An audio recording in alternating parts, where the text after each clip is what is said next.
노리장은 보통 목재를 재활용하는 가구 회사라고 많이 알고 계시는데요. 생산 베이스의 가구 제작을 하고 있긴 하지만 실제적으로 노리장에 관심 있는 문제는 지속 가능한 생활 문제 디자인이라는 게 뭘까 안에서 좋은 사물을 만들기도 하고 관계를 만들고 가치를 확산하는 일들을 앞장서서 하는 사회적 기업입니다. 그래서 생활 문제 디자이너들의 공동체라는 이제 이름을 사용하고 있고요.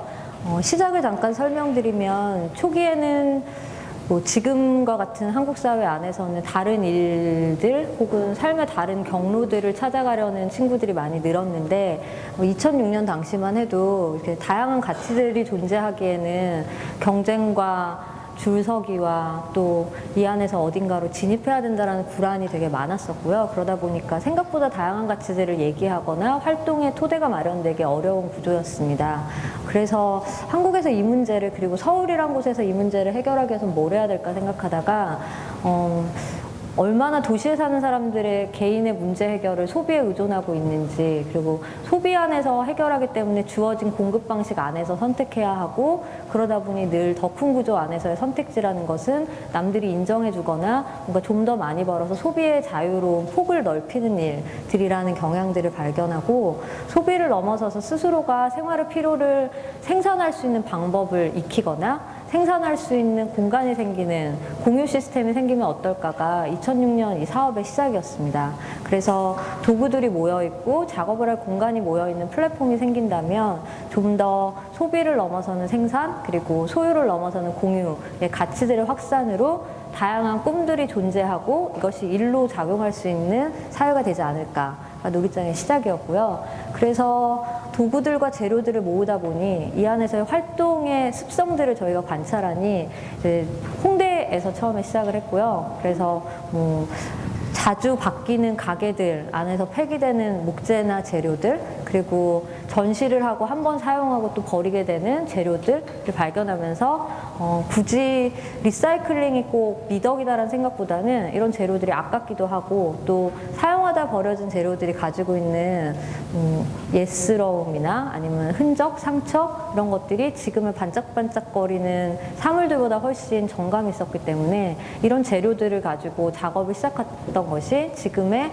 업사이클링 디자인을 하는 디자인 회사로 자리 잡게 된 또 계기이기도 합니다. 여기 보시면 현재 저희는 리메이크 디자인 그리고 서스테이너블 라이프스타일이라는 표어를 사용하고 있고요. 결국에는 재활용이 가능해지는 것도 좋은 재료로 만들어진 것들이 또 누군가에게는 사용기한이 끝나서 버려졌을 때 이것을 재활용할 때 훨씬 더 재미있고 가치 있는 것들이 많이 나오더라. 그렇다면 결국에는 오래 사용하고 잘 만든 사물들 오래 사용할 수 있고 잘 만든 사물들을 만드는 일 그리고 이것들을 적극적으로 재활용하거나 누군가에게 다른 쓰임으로 만들어줄 수 있는 연결고리들이 필요하겠다라는 생각을 하게 됐고요. 그래서 웰메이드 롱라스팅 그리고 지금처럼 고립되어서 옆에서 누군가가 상처받거나 죽어나가도 모르는 사회 안에서 어쩌면 만들기라는 매체가 협력하는 방식들을 익히는 데 되게 좋은 소재일 수 있겠다라는 생각을 하게 되었습니다. 그래서 DIO라는 방식으로 다 같이 만들고 필요들을 적극적으로 찾아서 우리의 삶에서의 결핍과 균열을 찾아내는 것이 노리장의 미션이다라는 생각으로 정리하게 됩니다. 세 가지의 문제는 우리가 익히 알고 있는 것처럼 얼마나 많은 것들이 하루에도 버려지고 있고 이것이 생태계를 파괴하고 있는지에 대해서도 좀 인식하자. 더불어 서울이라는 도시 혹은 한국이라는 곳에서 사용하고 폐기되는 것들이 누군가에게 다른 나라에 우리보다 조금 더 형편이 어렵거나 가난한 국가들에게 전가되고 있는 건 아닌지 이 처리 문제들이 이런 공정성에 대해서 조금 더 살펴보자 였고요. 그리고 효율 뭐라고 해야 될까요? 효율과 아주 빠르게 만들고 값싸게 만들어야 되는 지금의 모든 산업 시스템 안에서는 좋은 재료, 앞서 설명드린 것처럼 잘 만들고 오래 사용한다라는 미덕이 통하지 않는 시대가 되었는데요. 이것이 양산하고 있는 경제, 사회, 생활 문제들을 통틀어 보았을 때 이 독성 물질들을 마구마구 먹거리뿐만이 아니라 우리가 사용하는 사물들 안에서도 배출되고 있는 것들 우리가 사용하고 있다는 걸 알고는 있는지 그렇다면 이 흐름을 멈출 수 있는 방법은 무엇인지를 우리가 다시 리메이크해서 만드는 사물들 안에서 이야기를 풀어나가야 되겠다라는 생각을 했고요. DIO 메이크 컬처라고 소개했던 방식처럼 만들기 문화를 통해서 소비 문제의 삶의 문제, 소비 중심의 삶의 문제를 스스로 해결해보는 방법들을 개발해보고 제안하자. 이것이 우리들의 라이프 스타일이 될 수 있도록 하자가 미션이었습니다. 뭐 자료가 인쇄되지 않아서 이걸 다 설명드리기는 어려울 텐데 놀이장의 관심은 주변의 사물이나 우리 주변의 친구들의 일상적인 경험들에서 시작을 했었고요. 개인적으로 작업장을 만들 때 저 또한 20대 중후반에 하고 싶은 일을 하면서 먹고 살아보겠다라는 이제 표어를 가지고 사회에 뛰어들긴 했는데 경제적인 불안 그리고 소비를 마음껏 할 수 없다라는 위축감이 자존감을 굉장히 떨어뜨린다는 걸 알게 되었고 자존감이 떨어지니 뭐 자활, 그러니까 자기 활동을 한다거나 자립을 한다는 건 되게 불가능하다는 걸 알게 됐었고요.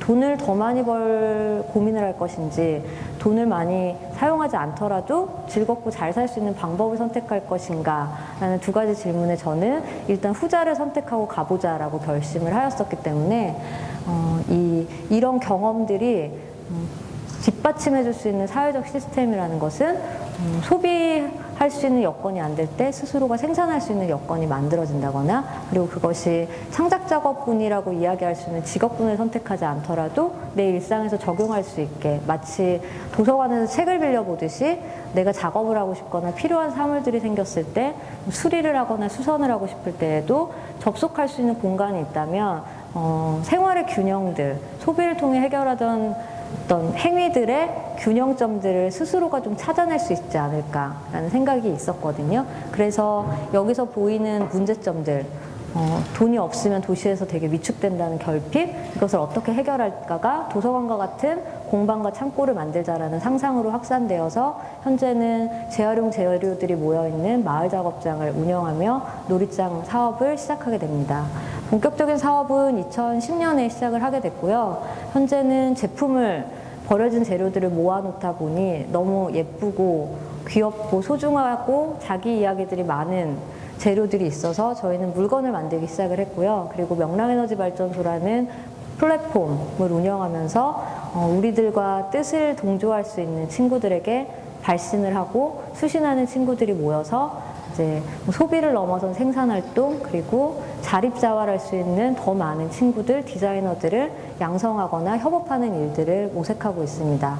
물론 많은 분들이 이런 사회적 경제 영역에서의 비즈니스 활동을 하실 때 우리가 가지고 있는 이념 혹은 생각만으로는 사업이 되지 않는다라는 것들을 많이 경험하셨을 거예요. 그 윤리적인 이슈나 가치보다 실제로 우리가 소비자라고 얘기하는 혹은 시민들이 자기 주머니를 열어서 호응하거나 아니면 참여해주는 경로는 또 다르거든요. 그렇기 때문에 나의 가치 기준이 어느 것에 더 우선할 수 있게 만드느냐에 대한 의식 있는 소비자들을 만드는 교육들이 필요하다는 걸 사업 초기에 깨닫게 됐고요. 그래서 명랑에너지발전소라는 공간 안에서의 프로그램 그리고 실제로 만들기를 경험한 사람들이 사물이 정성스럽게 만들어졌을 때 어떻게 계속 재사용되면서 쓰일 수 있는지에 대한 가치를 경험하게 하는 것 그리고 수리나 수선을 한다면 더 오래 사용하고 더 의미 있게 내 옆에 있어줄 수 있는 제품들이 있을 때 수리 수선을 해줄 수 있는 해결사들의 수리병원이라는 프로그램,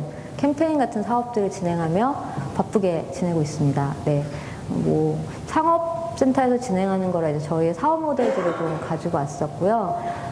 2010년부터 현재 4년 정도 이제 시작을 했고요. 아무래도 목재를 재활용하는 시스템이 국내에 없다 보니까 사업 모델에 대한 반응들은 좋았지만 도시 안에서 가장 많이 버리고 가장 많이 써대는 사람들을 대상으로 하는 사업을 하기에는 공간의 문제들이 되게 컸었어요. 그래서 버려진 공간이나 사용에 쓰임이 다한 유휴 공간들을 찾아 나서기 시작했었고 2010년에 지금은 석유비축기지라고 이렇게 이름 붙여진 마포구 내에 있는 유휴 공간을 찾아서 그곳에서 창고와 공방을 만들고 사업을 시작하게 됩니다.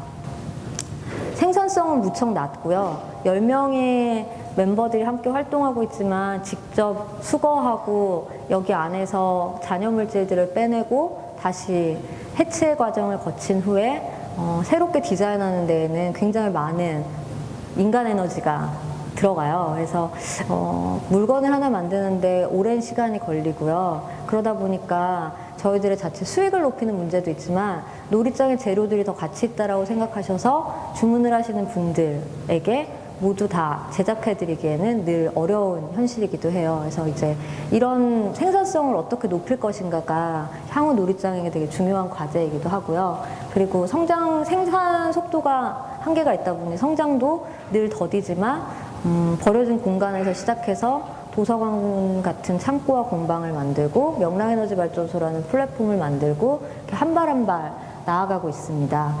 시작할 때는 마포에 1호점이 생기고 나면 또 누군가 우리와 같은 모델을 필요하는 사람들에게 2호점, 4호점을 만들어서 지금 우리가 작은 도서관 사업하듯이 도서관들과 같은 공방이 생기면 좋겠다가 사업 초기의 생각이었는데요. 아직은 재료화하고 무언가 만드는 일을 하고 이런 의식화 활동을 하는 작업들이 너무 많은 에너지를 쏟고 또 감각도 많이 필요로 하는 작업인지라 2호점, 3호점을 확산하고 있지는 않는 상태입니다. 네, 리메이크 디자인 안에서의 재료들의 핵심 가치는 뭐 새로운 나무를 베어내지 않는 것도 있고 뭐 일반적으로 공급되어서 우리가 구입한 나무를 가지고 물건을 만드는 상상을 하기보다는 해체된 재료들에서 다시 무엇을 만들까를 생각하는 것이 훨씬 재미있기도 하고요. 그리고 시간이 지났기 때문에 조금이라도 목재를 제작하는 데 생겼던 독성 물질들이 있다면 공기 중으로 다 배출되어서 훨씬 건강한 목재라는 것을 알게 되었어요. 그리고 반짝반짝한 것보다는 낡은 감성들을 경험하게 되면서 훨씬 더 우리가 지금 우리 곁에 두어야 하는 감수성이라는 게 무엇일까에 대해서도 저희가 모아놓는 재료들을 통해 깨닫게 됐죠. 이게 재료들의 모습이고요. 가정에서 주로 수거를 해서 해체 활동을 해서 다시 적재를 하고요. 현재는 뭐 공공기관이나 이런 나무로 만든 제품들이 아직까지 남아있는 곳들에서 버리시는 물건들이 있을 때 재활용이 가능한 원목들을 수거 해체하여 이렇게 자재화합니다. 그래서 재료들을 다 가지고 있고 주문이 들어왔을 때 재료들이 말을 거는 방향들에 따라서 사물을 만들죠. 뭐 이렇게 벽에서 나온 벽 루바나 서랍을 가지고 공간을 만들기도 하고요. 조각나무들을 이어서 테이블이나 문이나 이런 공간들을 만들기도 하고 작은 테이블, 좀 더 재활용을 티를 낼 수 있는 큰 테이블들, 그리고 재배를 할 수 있는 키트들, 위로 계속 쌓을 수 있는 키트들을 만들기도 하고요.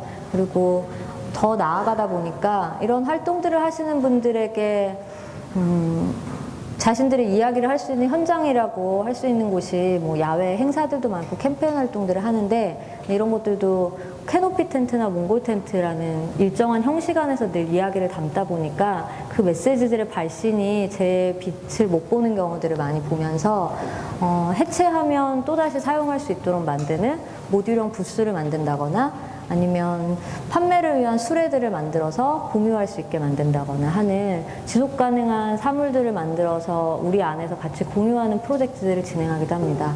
이거는 올 초에 서울시가 공정무역 주간 행사 때 사용하기 위해서 만들었던 수레였고요. 50개의 수레를 제작 후에 현재는 뭐 은평에 있는 청년어부부터 시작해서 뭐 시장실 그리고 우리 주변 곳곳의 단위들이 임대해서 활동에 사용을 하고 있고요. 내년 5월에 다시 시청학광장에 모일 예정이에요. 이런 메시지들을 담는 활동이 작은 사물 혹은 어떤 프로젝트 아니면 관계 안에서 계속 이루어지고 있고요. 명랑에너지발전소라는 공간은 우리의 생활과 감성이 얼마나 상품화되어 있는지 이것을 다시 직접 생산해보는 노동 방식 안에서 조금 재구성해보는 경험들을 해보자가 미션이고요. 특히 저희는 버려진 가구들에서 나온 재료들을 가지고 있기 때문에 이 안에서 쓸모를 다시 만드는 제작소와 연구소를 지향하며 사람들을 만나기 위해 기다리고 있습니다. 네. 도서관 얘기를 계속 드렸던 이유가 공공도서관이라고 하면 우리 모두에게 일정한 상들이 이제 생겼고 필요를 인식하고 있듯이 어쩌면 이런 작업장이 아파트 중심의 도시에서는 불가능할 테고 그렇다면 공적 공간들이 있었을 때에 이런 시스템이 있다면 누구든 접속할 수 있을 것이라는 상상을 위해서 도서관이라는 표현을 사용하고 있고요. 도구들과 재료들 그리고 만들기 방법이 모여있는 매뉴얼 도서관 이렇게 세 가지의 공간으로 구성되어서 2011년에는 4개의 팩 컨테이너로 시작을 했고요. 2012년에 3개의 컨테이너를 다시 얹어서 이제 총 7동의 컨테이너로 네, 운영을 하고 있습니다. 잠시만요. 제가 알람을 맞춰놨어가지고, 네. 마저 설명드리면 아까 말씀드린 것처럼 우리가 정말 마음과 돈의 문제를 생각하며 생활문화의 감각들을 나를 중심으로 다시 살릴 수 있을까가 저희들 활동의 미션이고요. 생각하고 만드는 활동들이 지속되었을 때 생존의 지속 가능성뿐만이 아니라 이 생태계 안에서 우리가 다른 사람들 혹은 다음 세대들을 생각하면서 살 수 있고 우리 스스로도 건강하게 살 수 있는 방법들을 찾을 수 있지 않을까가 저희들의 커뮤니티를 운영하는 이슈입니다. 프로그램을 진행하는 감수성은 이런 방식으로 이야기하고요. 물질 문명 시대에서 나답게 살기라는 주제를 가지고 사람들과 만나고 있습니다. 만들기 과정도 이런 식으로 좁은 공간과 잦은 이사에 허덕이는 청년들 혹은 그 이상의 세대들에게 필요한 사물들을 제안하고 의자로 쓰면서도 테이블로 쓸 수 있는 스툴을 만든다거나 스탠드와 같은 것들은 직접 쉽게 만들어 볼 수 있는 프로그램들로 매주 주말에 사람들과 함께 하고 있고요. 재료들이 워낙에 조각들로 다양하게 있다 보니까 저희보다도 훨씬 잘 디자인하세요. 그래서 이 재료가 가지고 있는 이야기의 힘이라는 게 이런 거구나를 직접 목격하게 되고요. 마지막으로 캠페인으로 이제 마포구안에서 한 달에 한 번씩 진행하고 있는 게 해결사들의 수리병원이라는 프로그램이고요. 저희는 가구를 고쳐드리는 일들을 좀 해보자 해서 시작했는데 단순히 고쳐주는 게 아니라 내 곁에서 늘 어쩌면 나를 가장 오래 지그시 지켜보고 있는 것들이 우리 주변의 사물이라면 이것을 고쳐주는 병원이라는 이름 하나로도 우리가 사물과 나와의 관계를 다르게 생각할 수 있고 이를 통해서 굳이 윤리적으로 리사이클링을 해야 된다거나 무엇을 해야 된다라는 생각이 하지 않아도 생활 안에서 실천할 수 있겠구나 라는 생각으로 만든 게 수리병원이고요. 현재는 가구 수리뿐만이 아니라 시계, 기타, 통기타, 그리고 만년필, 컴퓨터, 그리고 자전거, 칼, 구두, 신발, 우산 이런 해결사분들이 동네에서 모이셔서 저희와 함께 해결사들의 수리병원을 열고 있습니다. 네. 결국 놀이장이 이야기하는 것은 하나의 재활용 재료들을 가지고 만든 가구회사처럼 보였지만 지속 가능함이라는 것이 생태적인 문제 안에서도 우리의 노동 문제 안에서도 아니면 우리의 교육의 시스템 안에서도 삶의 문제 전역에서 우리가 이야기해야만 하는 가치라고 생각하고 있고요. 특히나 사회적 경제 영역 안에서 시장의 균열을 생각한다면 지속가능성이라는 가치들을 미션으로 두고 우리의 활동들을 계속 진행해야 하지 않을까라는 생각들이 제가 요즘 4년차로서 활동하는 가장 크게 고민하는 바들이고요. 이것이 공존할 수 있는 태도를 가지고 그리고 공존할 수 있는 방식으로의 플랫폼을 만들고 이 안에서 다양한 사람들과 접속하면서 또 다른 감수성 그리고 가치 그리고 지속할 수 있는 사물들 그리고 우리에게 영향을 줄 수 있는 사물과 관계를 만드는 일들을 오늘도 이곳 근처 마포구 성산동에서 하고 있습니다. 네, 이상으로 마치도록 하겠습니다. 감사합니다.